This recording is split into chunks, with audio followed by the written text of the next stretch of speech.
Archie 3000, Issue 11. Oh no, multiple chapters. Archie's stories work best when they're episodic, not dragged out into multiple parts, and then they lose their charm. And it doesn't help that the first panel doesn't involve characters we care about. So Archie sees a bad-looking character on TV who doesn't look like a woman, and he and Jughead joke about the horrible idea of Betty and Veronica with that hairstyle. Somehow, despite not wanting to see them like that, Archie still tells them about the free makeover idea to get them to go there. I assume he thinks they won't go through with it, or at least they give up the hairstyle as soon as they get laughed at a second later. Veronica thanks him, and I have to assume the call ended before he said he'll blame this on Reggie, saying that he tricked him into this. Veronica makes me wonder if the thing they were looking at was brainwashing them into saying they want her hairstyle. Because she doesn't show any emotion. Why would they come over to Archie's house with wigs before revealing their true hair? Why would they try to avoid startling him if they can't possibly know he'd be startled because they're smiling, meaning that they're still brainwashed? Then Archie sees a commercial revealing that somehow, even if the hair gets shaved off, it'll grow back in the same style instantly. Why would the makeovers be free then? And the next day I'm somehow supposed to believe that everyone other than them would go get the new hairstyle, even Weatherby. Everyone in the school must have been brainwashed into even deciding to visit Lady Zulu in the first place. This is just a story that's scared of the future. What's the point of even using Archie characters for this when so far their personalities haven't factored into the plot at all? Weatherby tells them they should get a new hairstyle, but somehow he doesn't bring them directly to Zulu, like he could have easily been brainwashed into doing. Instead they stand on a conveyor belt that takes them to her by coincidence, which is less likely. Then out of nowhere, it turns out Jughead was already transformed by her. Is this a dream of his? It eventually turns out Jughead was just wearing a wig to pretend he got the hairstyle, which even makes sense because he could have gotten the idea from Betty. She wants to make everyone her salon slaves, but so far all it does is make people want more people to get brainwashed into wanting more people to get that hairstyle. So while it's still bad, it's harmless compared to Eggman. The story only has Archie's parents get brainwashed for the cheap shock value, because I'm sure they won't be used against him, and even if they were, they'd just do the same thing any other brainwashed victim would. But if they don't, it's not even going to factor into the plot. They could have been just as horrified from seeing any person in this position, and they'd be spurred into action just the same. If she was really taking advantage of this concept, she'd surround herself with her brainwashed minions as human shields. And the same can be said of Eggman with the Robians. And he also could have made them try to attack the heroes a lot. But since the whole reason I didn't like the Robian concept was because of how dark it was, I'm glad he didn't. Because it softened the blow they didn't do stuff like that, as well as constantly successfully roboticizing characters we liked. Another problem I had with it.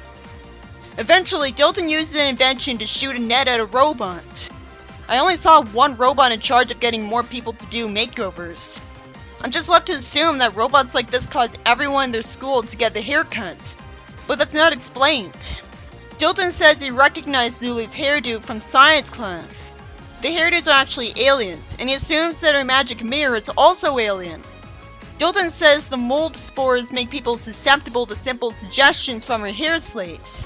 And yet Betty and Veronica didn't instantly try to break into Archie's house and drag them over to Lady Zulu, somehow. This would be like if the first Zombots were not trying to infect people. Dilton assumes that Zulu's trying to take over the world. So I guess his logic is that she's going to alter the brainwashing instruction from try to get more slaves made to follow the laws after that. Otherwise her goal is pointless. She won't take over the governments that way, just change hairstyles. Archie says that theory sounds stupid, which is the writer lampshading how needlessly weird this is. But it's no reason to be skeptical now. Although if he turns out to be right, that sentence is just going to be foreshadowing. Jughead's smart enough to believe him, and points out that even bald people suddenly get hair because of the makeover. Somehow he still doesn't believe him and at least apologizes. But an idiot protagonist isn't sympathetic. He also lampshades them not being affected. It turns out their plan is to go to Zulu's and disguise themselves as girls. Why do they need to do that instead of disguising themselves as boys? It's just for much needed comedy. but it's not funny enough to really be worth it. Jughead wants to go look for clues, but immediately fails because Moose grabs Archie and Jughead. This story just makes the Kiss story arc look even less original. And worse, because this is just barely a good story. Because it usually fills in every plot hole I think about. I can't say I respect its tone for the Archie franchise, but I've seen worse. Just as Archie and Jughead are being threatened, Zulu gets told she needs to be somewhere else. So she walks away, and Moose and Dilton reveal that they only pretended to be brainwashed, using wigs that are actually rare members of the fungus species that are against Zulu's plan. How did Dilton get these guys? It'd make more sense if the story kept it simple and they wore wigs, because it's so unlikely that he'd have gotten their help. Eventually, it's finally explained why these people were immune to the brainwash spores. They've all been using the same foot powder to treat that foot rash from gym class. Well, that should have been explained right away. You don't leave a huge gaping plot hole open that long. But it's still a relief that they bothered to explain this. It's too bad the story's padded out by showing them planning instead of just cutting to the part where they spray people at the meeting. All because Dilton put foot powder in the ventilation system. And to think, they could have easily not been immune. So because they all lucked out, Dilton's the only impressive one here because he's the only one who even did anything. And then it turns out that the aliens helping the heroes were actually other aliens who were only posing as the fungus aliens. And they're a species who want to take over the world too. And realistically, Dilton's theory was wrong, and Zulu actually wanted to bring world peace all along. Well, of course she would have achieved world peace if she took over the world regardless. And it's a lot more likely that someone would want world peace instead of wanting to take over the world, so this is actually more realistic. Hermia's mind control is supposed to wear off after everyone learns to live in peace. But that never happened because that's against human nature, so stop treating her like she's a good guy. Nobody talked about how you should all get along with everybody. Somehow there's a whole alien species that thrives on suffering and strength. Eventually, Reggie falls through the window above them, breaking it with his footwear and holding a rope to go down it. There's no way the window would break because it's the future. Of course he's immune for the same reason, and he came back with the prince of the fungus aliens who's wearing nose plugs. He really got lucky by meeting him. It's such a narrative cheat that Zulu was drawn with an evil smirk even once if we're supposed to believe she had good intentions the whole time. But it makes sense that she didn't explain herself to everybody she brainwashed because that would take forever, and she didn't know Archie was the main character. One of the evil aliens lampshades that he hates being ignored by these chatterboxes who think talking is a free option. Out of nowhere, Reggie says Simon Says and snaps his finger along with the alien on his head, and the alien tells the bad guy to croak like a frog. And that turns him into a frog because somehow these aliens can't resist obeying anyone who says Simon Says. It should be explained that they were brainwashed into that. After all, you literally have their enemy species capable of brainwashing. At that point, why don't they simply jump on them to brainwash them directly? I assume the bad guys were immune to that brainwashing, and could only follow their orders if they said Simon Says, since the code word they were brainwashed with an object into following. Surprisingly, even Zulu gets turned into a frog. The shapeshifters get forced into turning into vacuums. The aliens all plan to leave the planet, and eventually do so in a rocket. It's extremely convenient that Zulu's giving up. The director out of nowhere says Kai, and it turns out that all this epic story was just a movie Archie and his friends were hired to perform. This was brilliant writing to make up for how it was way too dramatic and weird for the Archie series, and weren't taking advantage of the Archie characters at all. Instead, the writer actually had the self-awareness to realize what wasn't right for the Archie series. And there's plenty of works of fiction where the main characters get hired for a movie, with the excuse that the actual actors didn't show up. So this could make sense, but it should have been explained then, because it's not very likely. They get given a bunch of dollar bills, and somehow Jughead says no one used them in 1,000 years. What are people supposed to do when their debit machine isn't working? The spaceship leaves, and the story ends with it being revealed that the two alien species were real after all. Which is good, because in Archie 3000, aliens are a real part of their society. So why not? It wouldn't be self-aware for them not to exist. And the supposedly evil aliens are finally humanized, realistically, because they're watching a movie at a drive-in theater that would have long since gone the way of the dodo. That story went on too long. although it's technically good compared to most of the bad stories I've read, because it filled in most of its plot holes. This story is by Rich Margopoulos. Archie 3000, issue 12. Oh no, another story that's multiple parts. At least there seems to be a premise that have enough happen in it to justify it, because all of the Archie gang wants to order a dream for themselves. It's explained that there's a weather manipulator system, and the signals get affected by the storm, because lightning hits the satellite dish since it's made of metal. But wouldn't the signals just not go out at all then, because the dish was destroyed? It would be destroyed. And sadly, the characters don't even realize immediately that they got the wrong dream. Okay, there's no reason to review Archie's dream because it takes place back in time, which destroys the point of putting it in Archie 3000. Archie's dream doesn't go on for more than a few panels before Veronica's comes up. She's expected as a chef who's supposed to make a new recipe. There's a robot right there, but he won't do anything. And Jughead's story has him be a private eye, which was already used in Archie plenty of times. That's worthless because it doesn't take place in the future. Most of Archie is good, so that's probably good too, but it's not why I read this comic. So after that cliche, we see that Betty's in a spaceship looking for a lazy MacGuffin, a fire ruby being guarded by magical fire cougars. It's also easy to come up with that a ruby would be on fire because red is the color of heat.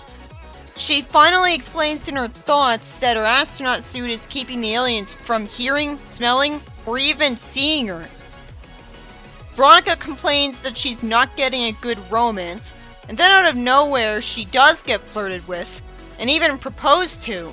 So now she's getting the dream she wanted. Oh, I guess the storm was over. And Betty ends up just barely getting the ruby and giving it to an alien in exchange for papers to find out her real identity according to the dream. It cuts ahead to Betty describing her dream to Archie because apparently Archie and all of his friends are so close that they always tell each other their dreams. I guess they only do that when they ordered a custom dream, because that'd make more sense since they never really see them discuss their dreams. They eventually figure out that a lot of people got the wrong dream, and they're overloaded by complaints at the building for it, but are offered a refund. It's so nice of Archie and his friends to refuse the refund because they liked their dreams anyways, but it's also very stupid of them. It's eventually explained why they liked the dreams for making it take longer to get the dream they actually wanted, which meant the endings were all the more satisfying. Never mind that it was only from luck that they got what they wanted. Archie tells her to keep up the good work. The next story has Reggie and Archie get distracted by the beauty of some girl from the colony worlds, who calls them male specimens, even though they mostly look human. Clearly they're alien-human hybrids. They ask them out and they happily forget about their girlfriends to date them. At first it's not interesting, until one of them is too literal-minded, and it turns out that Archie's date ordered 3 of everything in the menu. If she thought he knew this was normal for his species, why did she say, "I guess you knew," when he clearly was surprised? Why doesn't he instantly call off the date and leave with his money? It's not like he'll want to keep dating her after this, and he could always go to Veronica for kisses. Meanwhile, Reggie's date at the fly-in seems great, so it doesn't get interesting until he's told her genes are unstable and her true form is terrifying. She might never get married if she keeps showing her true form on the first date as a test of true love. It kinda makes sense because if she showed it on the 5th date, she'd be all the more upset because she had the time to get attached to that person. I know he got scared, but compared to what Archie went through, he has no excuse to ditch her. She still seems nice, which is way better than Veronica. Meanwhile, she's right back to her pretty human form he can kiss all he wants. Archie gets proposed to right away when she should have known she'd be turned down. And for some reason, even though he's already gonna upset her by saying no anyways, he still blames his parents for why to soften the blow before running away. The next day, Veronica tries to invite the 2 of them to a colony world, and the story ends as they run away scared. I wish I didn't go that far in punishing them when I don't really think they deserve it since it's Veronica they were cheating on. And she cheats on them like it's normal. I didn't blame them for wanting to try a nice, steady girlfriend. So they should have done something actually bad to deserve all of this. She cheats on them all the time, so she's clearly not really in love with them. In the next story, Dilton's friends are hiding from him when they're a little old to be playing hide and seek. Not that it's a bad thing. He gets lured over to a decoy voice box playing a recording of his friends. And he gets hit by snowballs being fired out of their snow blasters. He says it's cheating to use a decoy. And Veronica graciously saying that he can take some pot shots at them is pointless because they dodge anyways. I hope her saying that his aim is improving made him feel better. But he storms off like it didn't. Veronica tells Archie not to worry because he'll win one day with a better partner. Later on, Dilton's finally acting cool for once because he plans to give those jerks a taste of their own medicine with his science skill. By making the largest snow blaster ever, which is programmed to hunt down his targets. It's almost like they should have known better than to bully the dragon. Thankfully, after forever, Veronica gets hit by a slush ball when she's at her swimming pool in her bathing suit. And it's right after she makes fun of Dilton when Archie tells her to apologize. Reggie also acts like a jerk again and gets called an idiot and hit in the face with a snowball as karma. Surprisingly, Dilton actually goes too far because in the days that follow, he constantly gets them hit with snowballs over and over again. It should be explained that he's doing this once for every time he lost to them because they cheated. Because he's supposed to be a good guy. But it's cooler this way. It's so rare for him to have to learn a lesson that it's wrong to abuse his technology. Because he's not an unlikable jerk. Veronica says she's a nervous wreck who never knows when she'll get hit by snowballs next. And conveniently, she says that now she knows how he felt. When I wouldn't expect her to say that. When Dilton challenges them to another game, even though he's holding the normal snow blaster, they run away. And the story ends with him looking sad as Betty feels bad for him. And she's somehow been oblivious to what her friends had been going through the whole time. It's a relief that the story wasn't avaricious enough to have him or someone else say that this is what he deserves for abusing his science. Because we already got it. The first story is by Kathleen Webb. The second's by Rich Margopoulos.